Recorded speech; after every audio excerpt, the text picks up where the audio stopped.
అప్పులు తీర్చి 6 గ్యారెంటీలు అమలు చేస్తామని కాంగ్రెస్ అధికారంలోకి వచ్చిందన్నారు కేంద్ర మంత్రి బండి సంజయ్.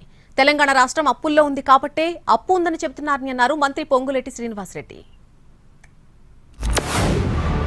6 గ్యారెంటీలు అమలు చేస్తాం, అప్పులు తీరుస్తామన్నారు. 420 హామీలు కూడా భవిష్యత్తులో అమలు చేస్తాము, ఇచ్చిన వాగ్దానాలను నెరవేరుస్తామని చెప్పి ఏం చేశారు? బాండ్ రాసిచ్చారు. మరి ఏమి చూసి మీరు బాండ్ రాసిచ్చారు?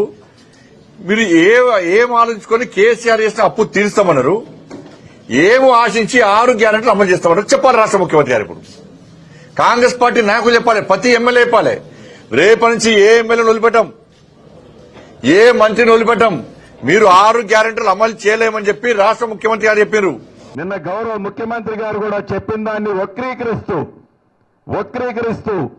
అన్న దాన్ని అన్నట్టు చిత్రీకరిస్తూ ఈ రాష్ట్ర ప్రభుత్వం మీద ఏదైతే ప్రధాన ప్రతిపక్షమని చెప్పుకుంటున్న వాళ్ళు గుడ్డగాల్చి మేదేస్తున్నారో, ధనిక తెలంగాణ రాష్ట్రాన్ని 8,19,000 కోట్ల అప్పు చేసిన మాట నిజం కాదా? అప్పుందని చెప్పటం తప్పేమవుతుంది?